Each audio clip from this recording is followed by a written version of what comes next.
Thank you, Your Honor. Your Honor, before the court this afternoon is the matter of the State of Ohio versus Leniency Robinson. It's case number 26CR055. The defendant is present in the courtroom with his attorney, Mr. Bill Watson. We're before the court for purposes of sentencing, the defendant having pleaded guilty and been found guilty of count 1 is an F5, obstructing official business. Count 2, felony of the 4th degree assault to the police officer. Count 5, felony of the 5th degree harassment with a bodily substance. Parties are ready to go forward, Your Honor. Mr. Watson. Thank you, Your Honor. May it please the court. Mr. Robinson is, in my opinion, a troubled young man. He obviously has some anger management issues, and when he gets angry, he sees red and he gets violent. Clearly, in this case, Your Honor, he acted in a way that nobody should act. The police officers shouldn't have to deal with individuals that are going to attack them like Mr. Robinson did. What I can tell the court is ever since I got involved in this case, Mr. Robinson has expressed nothing but remorse for his actions. He knows he's got problems. You're going to hear from him in just a minute. But that deep down, he feels he's a good person. I think he is. I know I sent to the court several letters from his family. Some of his family members are here in court today. Hopefully the court will hear from his mother in just a minute.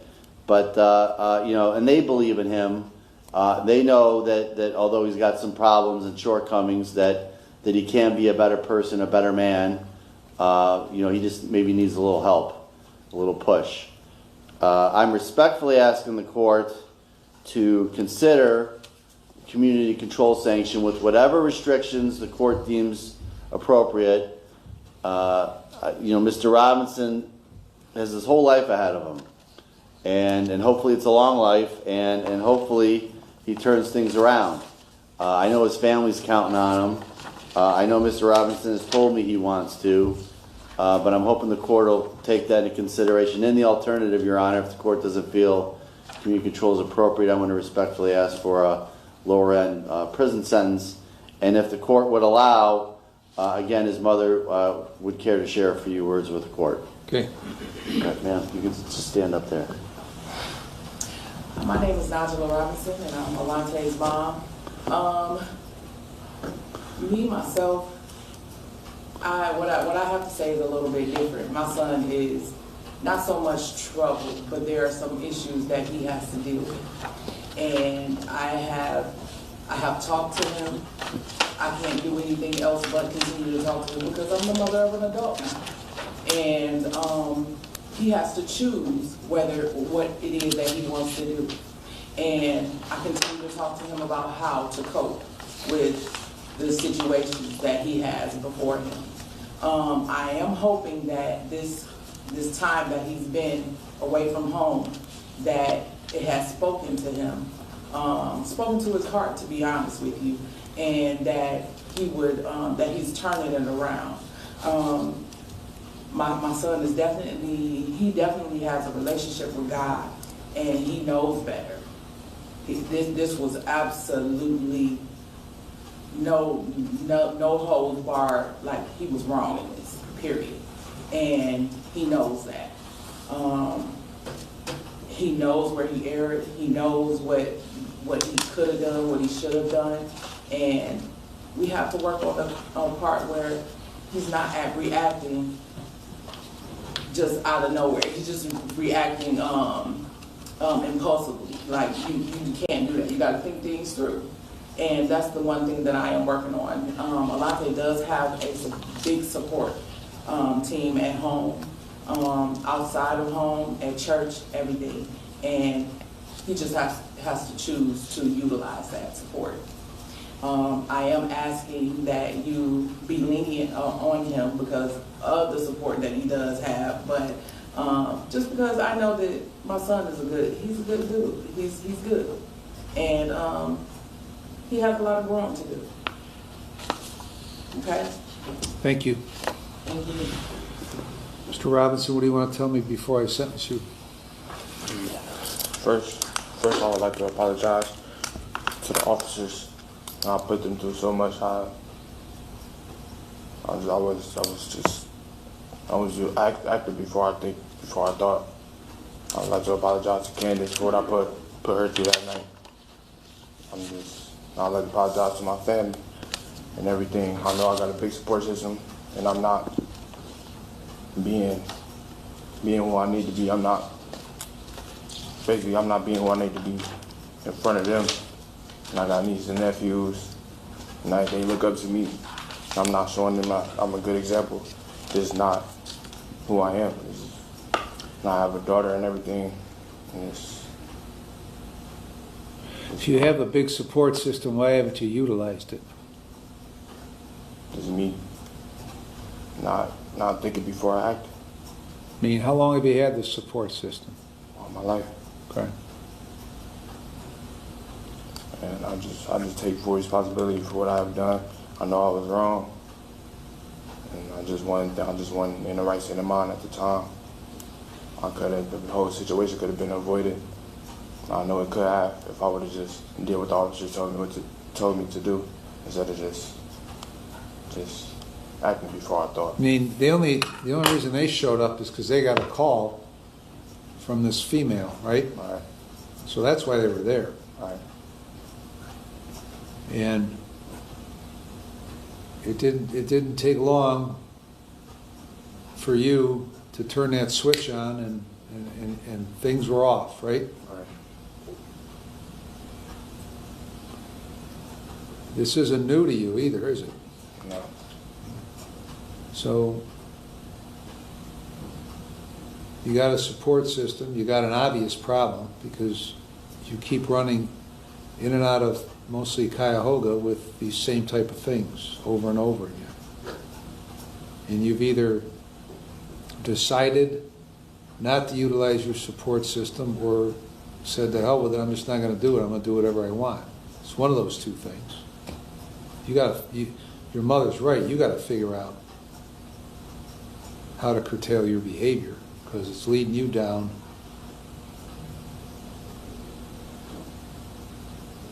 a horrible path. And it has. And you're back again. That's the problem.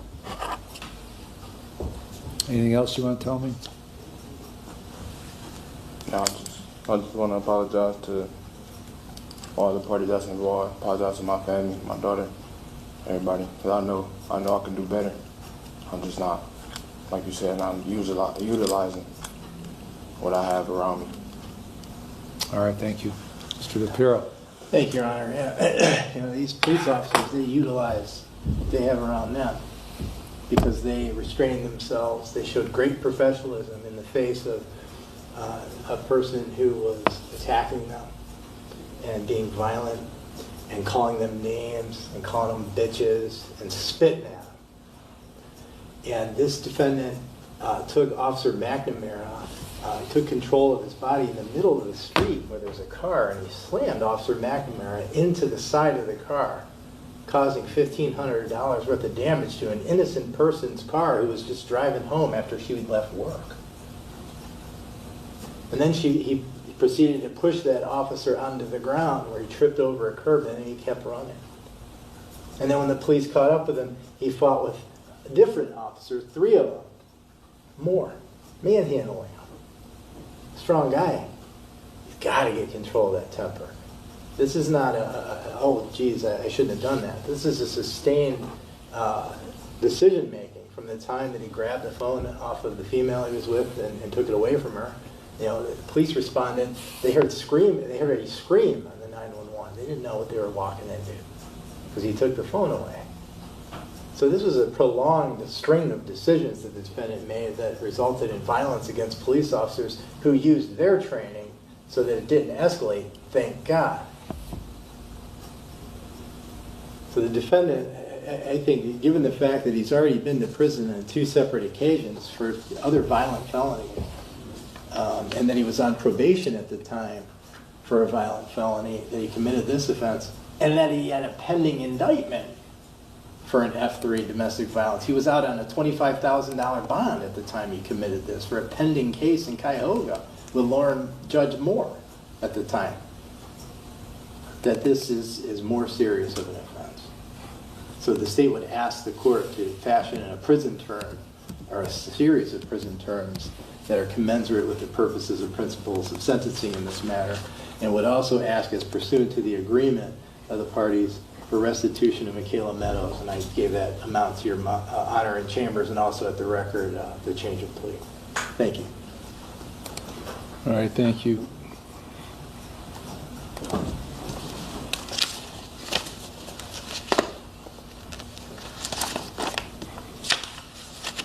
All right, I reviewed the pre-sentence report,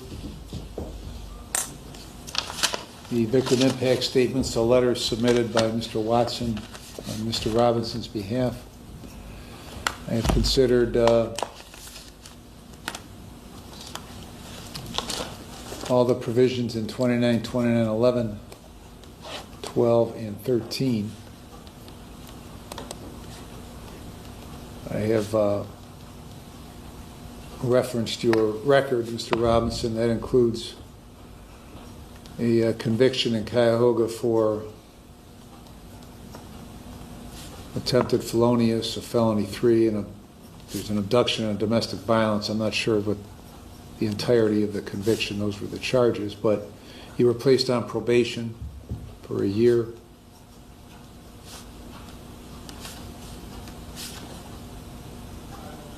And eventually violated, and they sentenced you to 332 days, or a year in jail with 332 days credit. It was November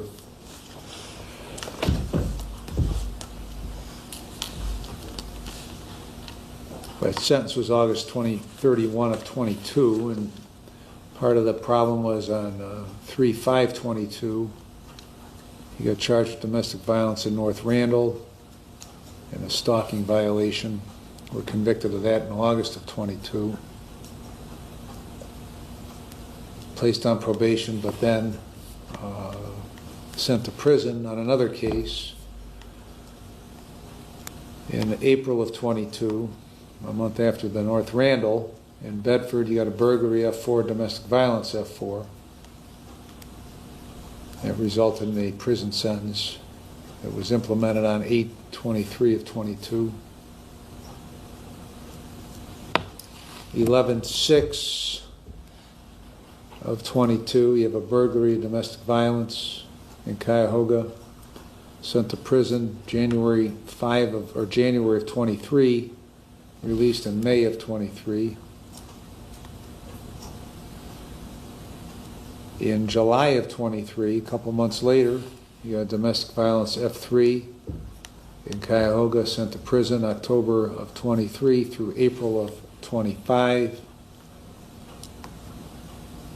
And were placed on what seems to be pretty strict parole, especially for Cuyahoga County. Got a violation, another 146 days in prison.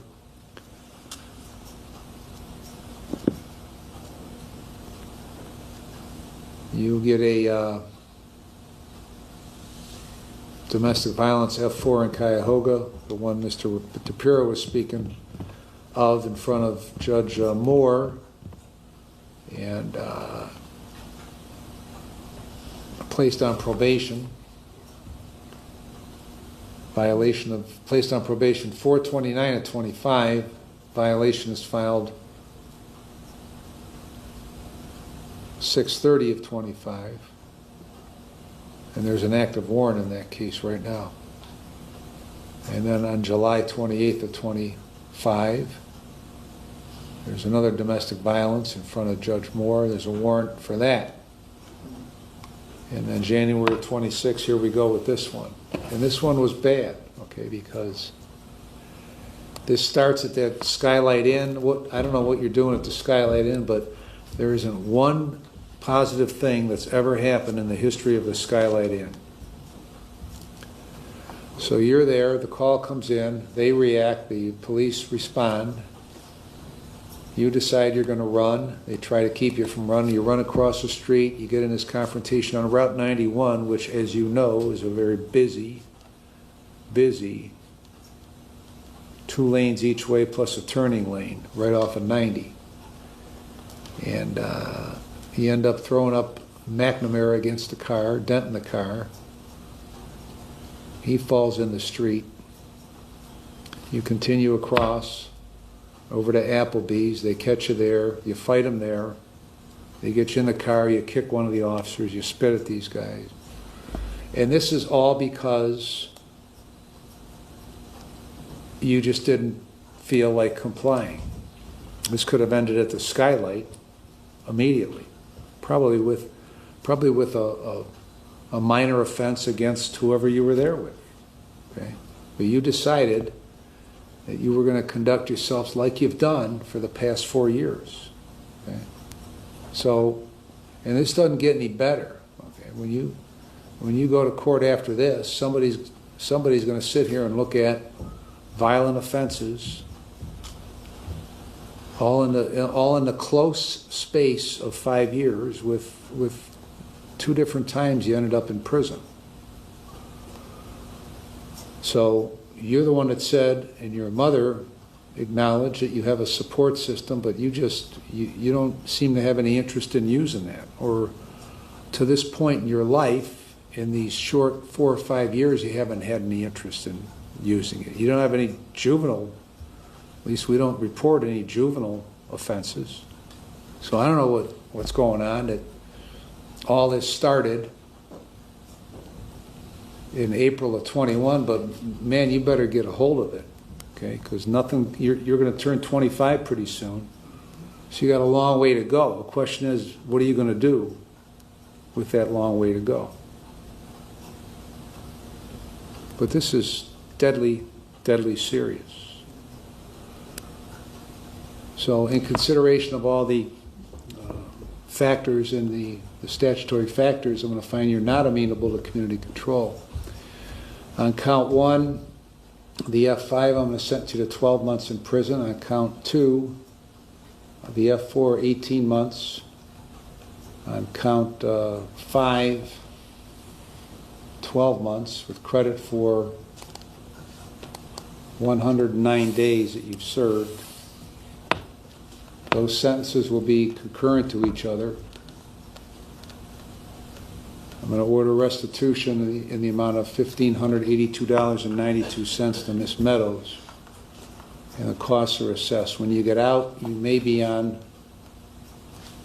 post-release control for up to 2 years under the parole authority with conditions. If you violate, they could return you to prison for up to 9 months for each violation, up to 1/2 of my sentence. If that violation is a new felony, you could get an additional consecutive prison sentence for the violation, the maximum of which is the greater of 12 months or the time left under post-release control. So you've got essentially 14 months left, and then you'll be on, my guess is they'll put you on post-release control, but you better figure out how you want to live, or this is going to keep happening. Anything else, Mr. DePiro? Your Honor, does the court find pursuant to 2913B that the defendant at the time of the offense served a prior prison term? Well, I indicated in my recitation of the facts that he's got a prior prison term. Thank you, Your Honor. Plus he's on probation. Okay, So. I'm sorry. Anything else, Mr.? I'll put that in the end. Okay. Thank you. Anything else, Mr. Watson? Nothing further, Your All Honor. right.